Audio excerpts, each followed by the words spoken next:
The last two undefeated teams go down as the NFL rolls on through Week 6 into Week 7. It's time for the Week 6 recap show. We're going to start as always on Thursday night, where the Bucs are looking to bounce back after suffering their first loss last week in a fourth quarter collapse to the Dolphins. The Tom Brady who threw 6 interceptions last week didn't show up in this one, as he had a great night throwing for 302 yards and 2 touchdowns. Bucs win this one easily, 33-19. Next, it's the London game between the Dolphins and Jaguars. The Jags are hoping to stop their 2-game losing streak against a team that's coming off a big comeback win last week in the Dolphins. The Dolphins came out and dominated from the opening kickoff. It was a combined effort from all areas, as Tua Tagovailoa throws for 2 touchdowns on 221 yards passing. Myles Gaskin runs for 2 touchdowns on 85 yards, and the Dolphins defense forces 3 interceptions of Trevor Lawrence, bringing their total to 9 in the last 2 games. The Dolphins blow out Jacksonville 47-3. And don't look now, folks, but the Dolphins have won 3 in a row and are now 5-1. Undefeated Washington welcomes Kansas City to town in Week 6, and if anyone can stop them, it's the Chiefs. They're 4-2 so far this season. The Chiefs did exactly that, stopping Washington at every turn. The normally high-powered offense this season held to just 108 total offensive yards, while Patrick Mahomes continues to show off, throwing for 4 touchdowns and 375 yards. Washington is no longer undefeated, as the Chiefs win 40-10. The Rams and Giants meet up in a battle of 1-4 teams. So far, the Rams' season has not gone as expected, and they love to turn it around. LA took a 17-7 lead into halftime, but after that, the Giants made some adjustments and it was all New York from there. They scored 28 unanswered in the final 2 quarters, including the go-ahead touchdown pass from Daniel Jones to Kenny Golladay. Jones ended the day with 3 touchdowns and 2 interceptions, and throwing for 281 yards, while Saquon Barkley continued to show his dominance as a top-tier back in the league, carrying 28 times for 111 yards and 2 touchdowns. The Giants complete the comeback to win 35-17. We're going over to Indy now, where the 1-4 Texans and 1-4 Colts meet in an AFC South division game. Balance has finally been brought back to the force. After high-scoring games to start this recap show, we have a low-scoring defensive game here. Both teams traded field goals, and the only touchdown was on a Desmond King interception that went a whopping 102 yards, and as a result, the Texans were able to get the win, 17-3. The Bengals head to Detroit in Week 6, hoping to bounce back from a loss to our Packers against a struggling Lions team. And bounce back they did in a huge way. Joe Burrow throws 2 touchdowns, Joe Mixon runs for 1, and the Bengals defense picked off Jared Goff twice in the blowout, 34-6, Bengals win. We saw our Packers suffer their first loss of the season to the rival Bears in a game that came down to the last few possessions. The Bears defense made the key plays in this one to get the win, including a fumble that was returned for a touchdown to tie the game, and the go-ahead touchdown pass to Allen Robinson that would give the Bears the edge they needed to win, 28-24. In Crab Cake Land, the Chargers face the Ravens, who are coming off a win against the Colts last week. The win streak goes to 2 for the Ravens as they have a fun day offensively. Lamar Jackson runs for a touchdown and throws for 2 more as Ravens win 27-14. In the final 1 p.m. game, it's the Vikings coming to Carolina to play the Panthers. The Panthers halt the Vikings offense, shutting them out as Sam Darnold throws for 209 yards and 2 touchdowns. Panthers get the 19-0 win, and it's their best of the season so far. On to our first 4 p.m. game of the week, as the Cardinals face the Browns in the rain in Cleveland. Despite the rain, Coach Kingsbury doesn't want that to get in the way of their game plan. He wanted to have success throwing despite the conditions. Neither team's offense really got going, blame it on the rain. After being shut out in the third though, Arizona made their move. getting 2 field goals to get within 1 point on 1st and 10 with 3:17 left in the game. Baker Mayfield throws an interception to Darryl Worley. It's returned 29 yards for the go-ahead touchdown, and from there, the Cardinals hold on and complete the comeback to win 22-17. AFC West play continues for the Raiders and Broncos this week as they meet up in Denver. Another one of those rare defensive heavy games this week, as there were only 2 touchdowns in this game, but none bigger than the one in the 3rd quarter. With 5:36 left, Derek Carr hits Hunter Renfrow, and that not only gave the Raiders a lead, but gave them the edge to hold on and win 15-7. In our final 4 p.m. game, the Cowboys are on the road facing the Patriots. Cowboys looking to go to 5-1 with the win, and the Patriots just want to get to 500 as they're 2-3. With 3:28 left in the 2nd quarter, Mac Jones throws a big interception to DeMonte Casey.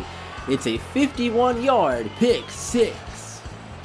The Cowboys took the lead from there and never let go. Despite New England getting a field goal, the Cowboys would get 3 more points in the 4th and win a low-scoring game 13-10.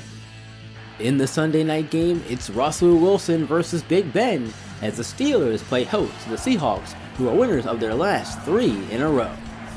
The Seahawks shut out the Steelers in the 2nd and 3rd quarters as Russell Wilson scores a total of 3 touchdowns, 1 passing and 2 rushing. By the time the 4th quarter came around, Big Ben's 2 passing touchdowns weren't enough as the Seahawks extended their win streak to 4 with a 30-13 win. And the Monday night game featured Josh Allen and the Bills versus Derrick Henry's Tennessee Titans. The Titans are off to a hot 4-1 start, and the Bills are not where most expected them to be at this point in the season, only 2-3.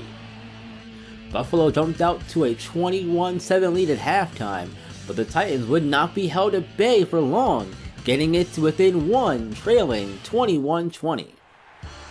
Buffalo puts through a chip shot field goal to go up 24-20, so the Titans would have 1:31 left to respond. 55 seconds left in the game, and the Titans have no timeouts left.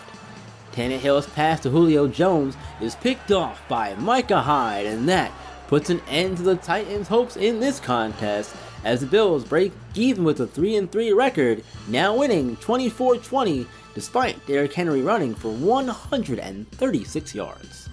Now it's time to take a look at standings this week now with week 6 in the books.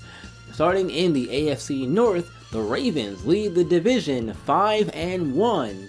Steelers in 2nd place at 4-2, and the Browns and Bengals are tied 3-3.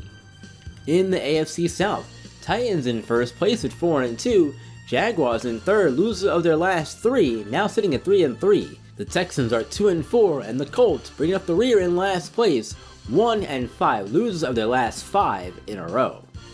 In the AFC East, a surprise, the Dolphins are out in front at 5-1, winners the last 3 in a row, but the Bills are in 2nd place at 3-3, also winning their last 3. Patriots are 2-4, and the Jets 1-4. In the AFC West, we have a 2-way tie for 1st place between the Raiders and Chiefs, both at 4-2. Raiders are hot though, winning their last 4 in a row. Broncos and Chargers are both 1-5, tied for last and 3rd place respectively. Over to the NFC, starting with the North. Despite the loss this week, our Packers still lead the North 5-1. Bears behind them in 2nd place at 2-3. Vikings are 2-4 in 3rd, and the Lions in last place 1-5, losers of 5 in a row. In the NFC South, the Bucs still hold 1st place at 5-1. Saints and Falcons tied at 3-2. Panthers are in last place at 3-3. In the NFC East, we have a 2-way tie for 1st place between the Cowboys and Washington. How about them Cowboys, right folks? Giants are in 3rd at 2-4, and the Eagles in last place at 1-5. And finally, in the NFC West, Cardinals are on top at 5-1. Seahawks though right behind them 4-2, again, winners their last 4 in a row. Rams are 1-5, and the 49ers are winless still on the season, 0-5. Now it's time to see who took home the Player of the Week awards in Week 6. Starting with the AFC, we have a tight end on the list. For the first time this year, it's Travis Kelce of the Chiefs. He had 12 catches for 176 receiving yards and 3 touchdowns. What a huge game in that win against Washington. And then for the defensive side of the ball on the AFC, we have the right end for the Dolphins, Zach Sealer. 4 tackles, 4 sacks, and 1 forced fumble get him the award this week. Over on the NFC side of things, we have 2 Giants winning the awards. On the offensive side first, it's Saquon Barkley, again, showing why he's one of the top tier backs in the league. 28 carries, 111 yards on the ground, 2 rushing touchdowns. He also caught 4 balls for 27 receiving yards as well. Big game for him.